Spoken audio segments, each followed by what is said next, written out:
আচ্ছা ছোঁয়া, এবারে তুই কি ড্রেস পরবি? সেটা তো তোকে বলবো না। তাহলে আমিও বলবো না। এই তোরা কি লাগাচ্ছিস রে? কানে ধরে প্যাকর প্যাকর। দেখছো ওই যে রাফিন আসতেছে।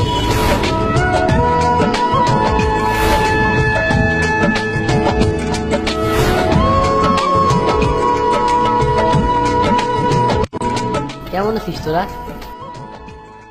নতুন মোবাইল কিনছিস মনে হয়, দেখি। দেখি দেখি, আমি একটু দেখি।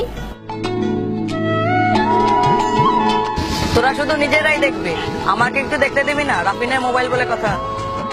আচ্ছা রাফিন, নতুন ফোন কিনলি তা একটা পার্টি দিবি না? পার্টি? আচ্ছা ঠিক আছে, তোদের জন্য আমি আমার জীবনটাও দিয়ে দিতে পারি, আর এ তো সামান্য একটা পার্টি। আচ্ছা ঠিক আছে, দেবো পার্টি।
আচ্ছা তোরা বস, আমি বিলটা দিয়ে আসি।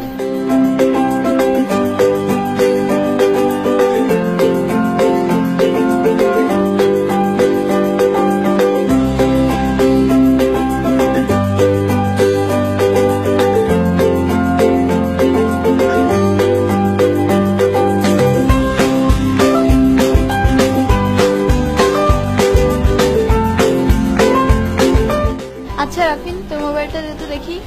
মোবাইল? মোবাইলটা তো বাড়িতে রেখে আসছি।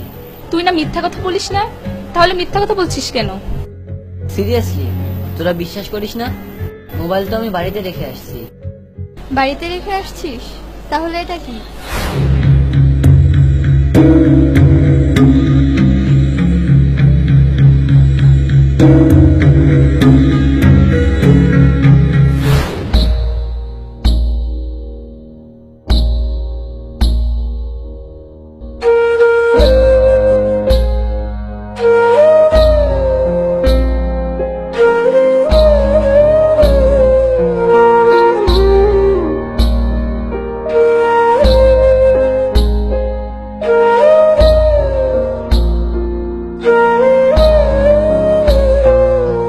সত্যি কথা বলতে কি, ফোনটা আমি অনেক কষ্ট করে কিনেছিলাম।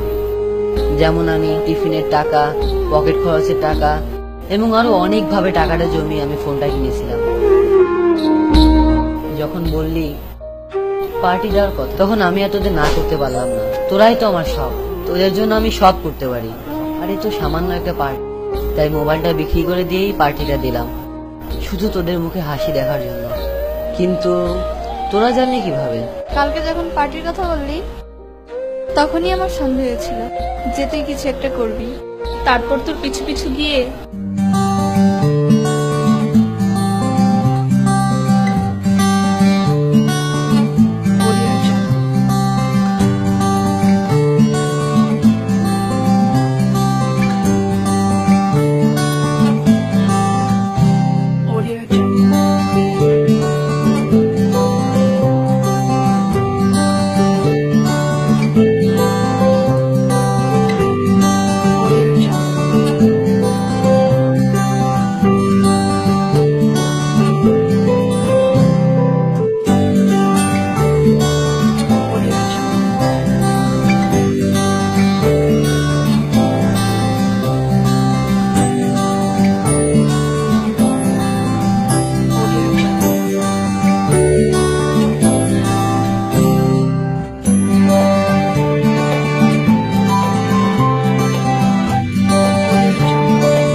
রাফিন, তুই আমাদের বেস্ট ফ্রেন্ড, তোর কাছ থেকে এটা আশা করিনি।